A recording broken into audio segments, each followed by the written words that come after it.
what stood out for you watching this team that is now, and Sims and I were talking about this yesterday. They're a playoff team from last year. They won 10 games.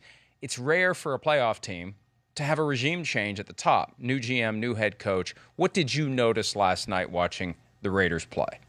Well, I mean, the one thing that really stands out is Josh Jacobs playing, right? And not just playing, but playing for multiple series. And whenever you're seeing a running back in the preseason and somebody who, has been a pretty decent guy in that backfield before, I mean, I think this says a lot about what Josh McDaniels is going to do with the running back position. And if you've watched any Patriots football over the last, let's call it 15 years, basically, since he was there, and obviously he went away and he came back.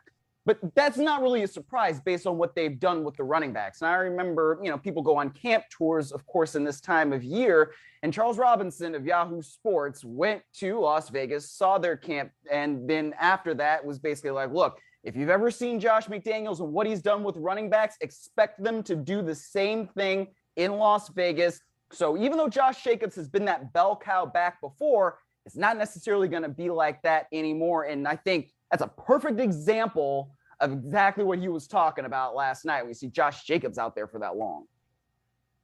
Well, when the Raiders did not pick up the fifth-year option on Josh Jacobs' first-round rookie contract, and they had 3 first-round picks the year that Jacobs was a first-rounder, and none of their options got picked up for year 5, that was the signal that it is going to be the same approach. It's a game plan-specific strategy at the running back position, and you never quite know who it's going to be until that game unfolds. This game, we need more of a blocking presence. This game, we need a between-the-tackles runner. This game, we're going to run more outside. This game, we're going to throw it to him more.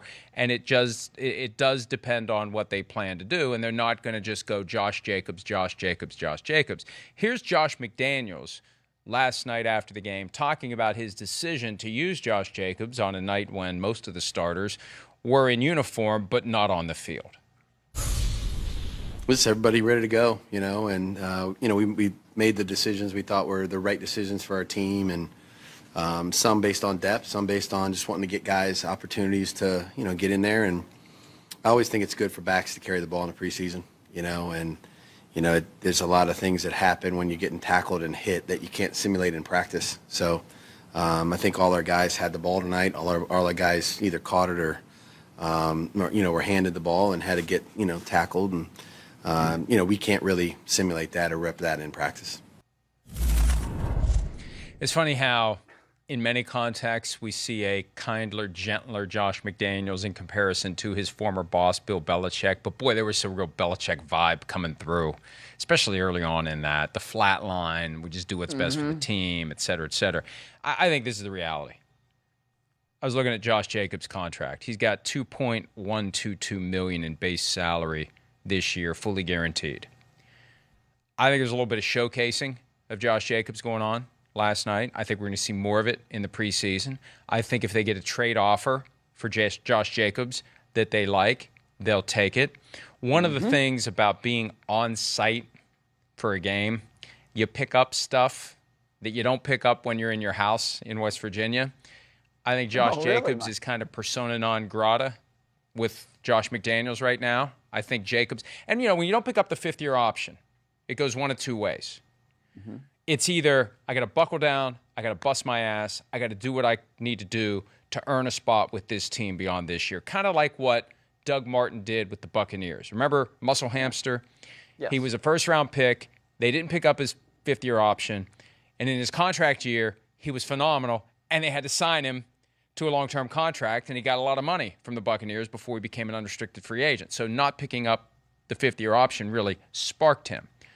Right. I think Josh Jacobs knows I'm not going to be here. I'm just not. He's going the other way. This isn't about I'm going to buckle down. I'm going to have a big contract year because I don't think anything he does because he's going to have limited opportunities, and they're never going to pay him because they're not going to pay a running back the kind of money that he thinks he's going to get. And he probably was led to believe just by circumstances his first 3 years in the NFL, at some point I'm going to get decent money. I'm going to get a Joe Mixon contract. I'm going to get an Alvin Kamara contract. Not that he's never quite at that same level, but I think that I'm not saying he's checked out, but I have a feeling he's probably not bought in And I think that Josh McDaniels would very much like to get an offer from someone to unload the $2.1 million and move on to the other running backs that they have.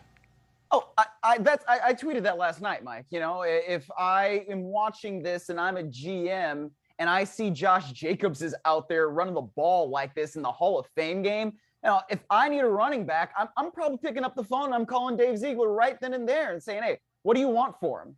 Because if he's somebody that I think can put my ball club over the top, and this is a guy that is a tough, hard-nosed running back, right? And he was a candidate for offensive rookie of the year back in 2019 when it went to Kyler Murray and it should have gone to A.J. Brown. So this is somebody who really can run the football effectively. Now, has he done that over the last couple of years? Well, you know, he's shown that potential that he still has. Right? I mean, he has an ability to lower the shoulder and go into guys and bowl guys over. And he can make some special runs. And I think we sort of saw some of that ability last night too. But at the same time, if you're Josh McDaniels and you have a philosophy for the running back and you know that Josh Jacobs, while he's good, he's not going to necessarily be that guy that you need every single week. It's not the same, you know, philosophy as John Gruden had when he picked Josh Jacobs, where it's like, yeah, this is our bell cow guy. Then A, you're probably going to entertain the trade offers. And B, if you're Josh Jacobs, and literally everybody has been saying this, you know, it's not like it's really news if you've been paying attention to what's been going on in Las Vegas. That's why it's not necessarily that he's checked out, but he understands the circumstances. That's what I would say about it.